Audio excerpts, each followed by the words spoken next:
こんにちは、ソニック研究員の KT です。今回はソニックシリーズの人気キャラクターシャドウ・ザ・ヘッジホッグの人生について解説していきたいと思います。シャドウは2001年発売のソニックアドベンチャー2で登場したキャラクターで、見た目のかっこよさやクールな性格からシリーズ中でソニックに次ぐ人気キャラクターです。一方でシリーズの主要キャラの中では珍しく、どんな人生を歩んできたかが細かく描写されているキャラクターでもあるんですよね。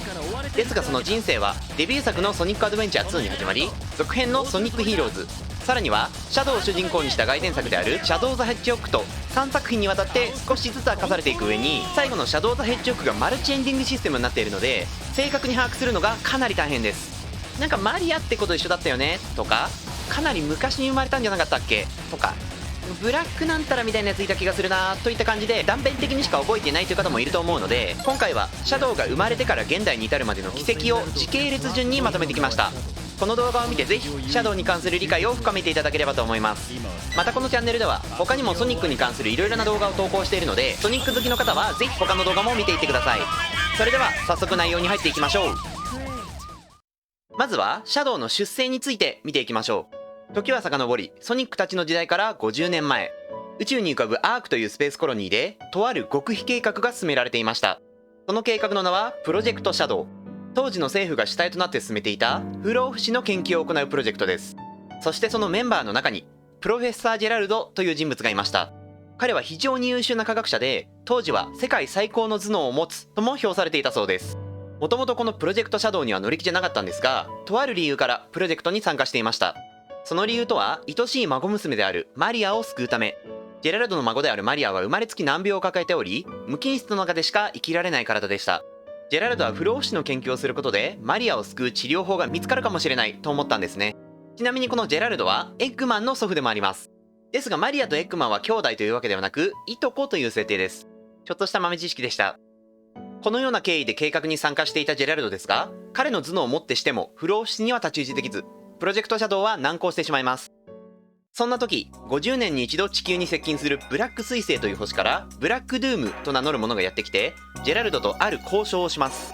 なんとブラックドゥームたちは不老不死の力を持っており、その遺伝子と引き換えに再びブラック彗星が接近する50年後に7つのカオスエメラルドを提供するよう持ちかけてきたのです。ブラックドゥームたちがカオスエメラルドを使って地球を征服するつもりなのは明らかでしたが、マリアの命を救うためジェラルドはこの誘いに乗ってしまいます。このブラックドゥームの遺伝子によって研究は大きく前進しますが、このままではいずれ地球がブラックドゥームに奪われてしまう。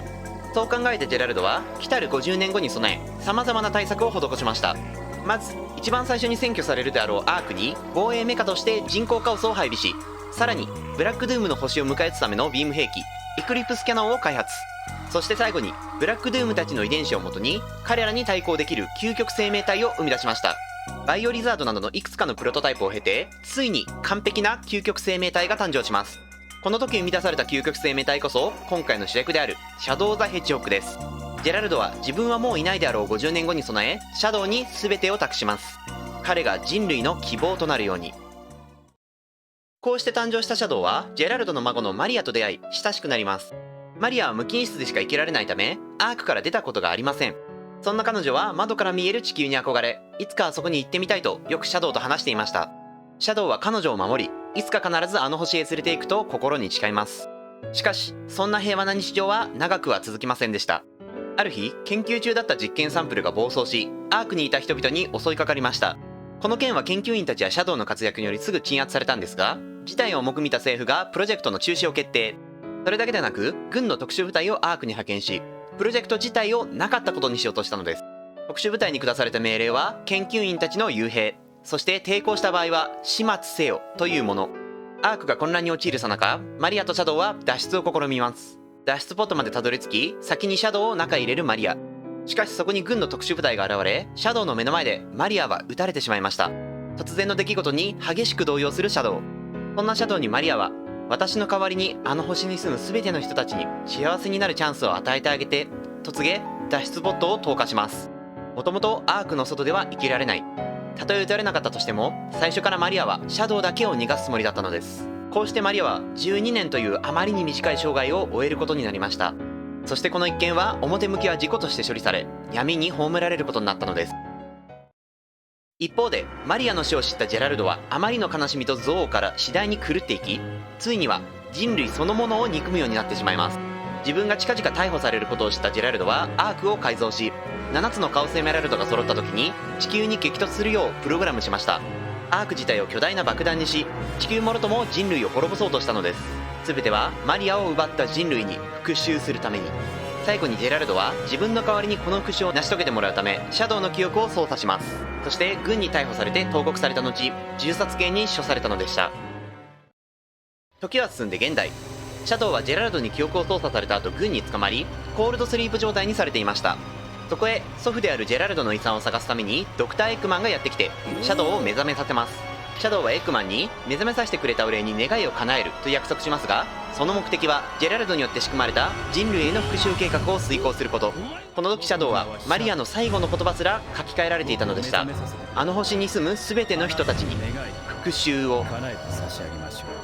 シャドウはエッグマンをアークに連れて行き、アークに設置されていた巨大レーザーエクリプスキャノンを使って世界征服をするよう提案します。そしてそのためには7つのカオスエメラルドを全て集める必要があるとも。かくしてシャドウはエッグマンとひょんなことから行動を共にするようになったルージュと共にカオスエメラルドを集めるべく動き始めます。途中でソニックたちと何度か交戦したものの順調にカオスエメラルドを集めるシャドウたち。そんな中で仲間の一人であったルージュが怪しげな行動に出ます。実は彼女は大統領専属エージェントでエッグマンたちの計画を政府に流していたのです。そのことを詰め寄るシャドウに対しルージュはある研究レポートを突きつけます。それは今から50年前に行われていたプロジェクトシャドウに関する資料でした。中身は究極生命体開発計画の経過報告。そしてそこにはシャドウとは似ても似つかない巨大生物の姿がありました。これはシャドウを生み出す過程で作られたプロトタイプバイオリザードなのですが、記憶を操作されたシャドウはそのことを知りません。ここに映っているのが本物のシャドウなら私の目の前にいるのは何者なのか。そう詰め寄るルージュに対し、たとえ自分の記憶が偽物だとしても自分にとってはそれが全て、ただマリアの願いを叶えるだけだと返し、シャドウはその場を後にするのでした。その後ついに全てのカウスエメラルドを手に入れたエッグマンはエクリプスキャノンを動かすためにそれらをアークの装置に取り付けます。しかしその結果動き出したのは怒りに狂ったジェラルドが残した人類滅亡計画。同時に処刑される直前のジェラルドの映像が世界中に流れ、人々を恐怖に陥れました。アークの落下を止めるには暴走しているカオスエメラルドを抑える必要がある。そう考えたソニックたちはカオスエメラルドがあるアークの中心へと急ぎます。一方シャドウはただ一人アークの窓から地球を眺めていました。これでマリアの願いが叶う。そう思っていたところにエミーが現れ、みんなを助けてほしいと頼まれます。これは自分が望んでやったことだ、助ける理由も意味もないと返すシャドウですが、意味ならあると食い下がるエミー。そしてエミーの口からある言葉が発せられるのです。あの星に住む全ての人たちにチャンスを与えてあげて。その言葉を聞いた時、シャドウはマリアの最後の言葉を思い出しました。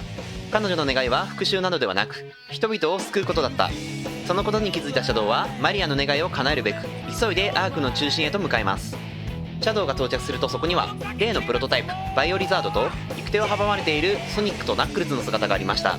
シャドウはバイオリザードは自分が引き受けるとソニックたちに告げ、その間にカオスエメラルドのもとへ走りを指示。3人の活躍でカオスエメラルドの暴走を止めることに成功しますが、バイオリザードが最後の力を振り絞りアークを直接引っ張って地球へ激突しようとします。用心深いジェラルドは何としてもこの復讐計画を成功させるためここまで仕組んでいたのです。晩作尽きたかと思われたその時、ソニックとシャドウの周りに7つのカオスエメラルドが集結。その力で2人はスーパーソニックスーパーシャドウに変身します。そしてバイオリザードを止めるべく最後の戦いに挑むのでした。なんとかバイオリザードを倒した2人でしたが、すでにアークは大気圏まで接近しており落下が止まりません。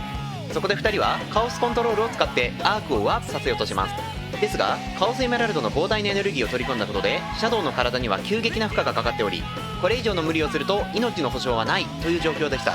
それでもマリアの本当の願いを思い出したシャドウに迷いはなくカオスコントロールを発動して見事アークをワープ、地球を救うことに成功します。しかし全ての力を出し尽くしたシャドウにみんなの元へ戻る力は残されていませんでした。あの星に住む全ての人たちに幸せになるチャンスを与える。マリアの願いを叶えることができたことに安堵しつつ、シャドウはゆっくりと地球に落下していくのでした。はい、ということでシャドウの人生前半はここまでになります。地球に落下したシャドウはどうなってしまったのか、そして50年前にやってきたブラックドゥームとの決着は、それらは全て後半で解説していきますので、ぜひ次回もご覧いただければと思います。それでは次の動画でお会いしましょう。